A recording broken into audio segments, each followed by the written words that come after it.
I think that it's hard for people to take on the title of caregiver, or not even hard. I think that, and you alluded to this, I think so many people are just like, well, I'm just being a good daughter. I'm just being a good son. I'm just being a good grandchild. And it's like, it's my spouse.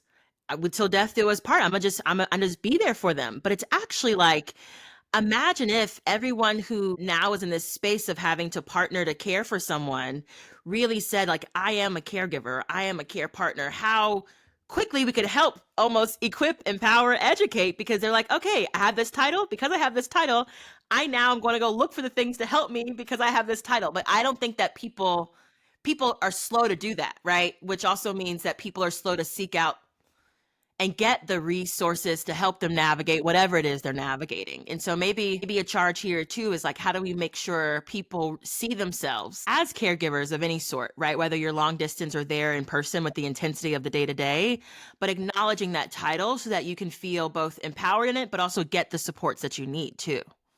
100%. And I would love to do I'm trying to think of what the word would be, but like almost an event, like who can come up with a different word, or how do you see yourself? And let's create a word. I think that when you think about caregiving, and I don't want to restate what you just said because that's exactly it. People don't see themselves that way. But the truth is that you don't go into a relationship with to death do us part and I know I'm going to be a caregiver one day. I mean, like that's not part of the vernacular. That's not part of the definition of being a daughter or part of the definition of being a spouse or a friend or a cousin. That's not part of the definition, right? Even though it's insinuated we're going to do that, but not all the time.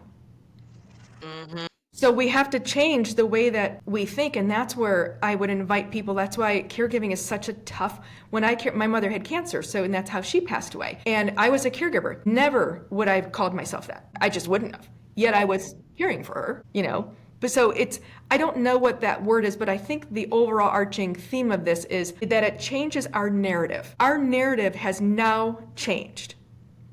You're a daughter, but you're also right? You're a spouse, but you're also, and that it kind of jars us a little bit, right? Emotionally and mentally. It just jars us, and we don't have the words to help us other than, well, yeah, of course I'm going to do it. But yeah, that's a truth, but there's a lot of other truths underneath that, which is, I don't know how I'm doing this. This is taking everything that I am. It's taking my life. It's taking their life, right? It's just so all over the place. So I think, helping define, again, goes always back to the why. It always goes back to the why. But helping to define that, because your narrative has changed. Oh, that's good. My narrative has changed. Yes. And what do I do when the narrative changes? Because to your point, caregiver isn't in the description of daughter, right? Like, you know what I mean? Like, that's not what society has, helped me understand what a daughter is, but also just like to your point, not in the definition of daughter. And so, whoa, I don't have a question. I'm just like how do we help people navigate that? Because yes, the narrative changed and I said, well, yeah, I'm just gonna, of course I'll do it. Like, of course I'm gonna figure it out. Of course we'll do this. And like, but I never said, okay, I'm putting on the hat of caregiver. It was just like, I'm gonna do these things. But there was so much underneath all of that. Exactly. I gotta unpack that, Linda. We are doing that all the time. It's whether or not you're aware and cognizant that it's happening, because we're doing it all the time, which is why one of my favorite things early on in my career was couple therapy. Oh, I loved it. I just loved it. Because again, if we're thinking the same way at 35, by the time we're 36 or 40 even, something's wrong. And so if I'm changing and my partner is changing, we better be talking, because that means the relationship is changing. You've got to keep aligned in your relationship, not just a love relationship, but any relationship, right? So you've got to constantly be talking. Friendships, family, anything. You should constantly be talking the best that you can and knowing your why and understanding that, so then you can express that to that person and they can express it to you, and you're growing together. When we don't do that. Linda, okay, I'm only reacting because that is actually what happens, especially in this dementia caregiving relationship, is that I'll speak for myself. Like, I didn't engage in any sort of conversation with any one of my family members or like narrate that things were changing or things were different. And like how that for me, it became almost like a one-sided conversation, which then led me to create a whole bunch of assumptions and like other people, family members, all the things. And I think that that's really common. Oh, for sure. Oh, it just in life, just in general. And we know 60 to 70% of assumptions are wrong. For sure.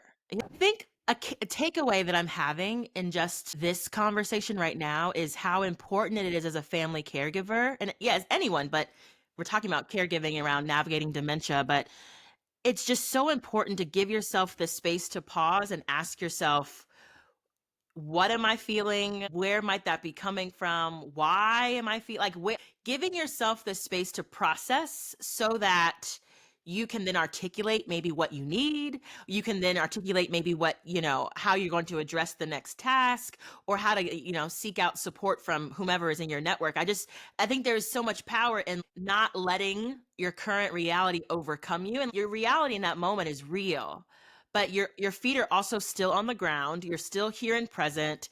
You just got to give yourself the space to process through it so that you don't let it, the mud overcome you, right? So like I'm really stuck on that and how often for me as a family caregiver, I just was in go mode and I never gave myself the space to process. And once I did, it felt like I was just breaking down because I finally gave myself the space to feel it. But imagine if I felt it along the way, how things could have been really different for me and for my mom's experience. Right. Yeah. I mean, dementia caregiving, like I was mentioned throughout this, is a lot of what we're talking about is applicable just in life. Why? Because it is a relationship. It's still your mom. It's still your spouse. It's still your cousin, your friend, your whoever it is.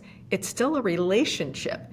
Now, it's a more complex relationship, right? When someone is going through having problems thinking and you have to navigate that, but it's still a relationship. So that's why a lot of what we're talking about is very applicable for just any relationship in general. So I think I just want to end with that because I think that as we're talking about you in your journey as a dementia caregiver, you can take some of these principles and the things that Jessica and I are talking about and apply them just to your life. Well, thanks again. I guess we'll be talking again at some point, for sure. Thanks, All Linda. right. Thanks.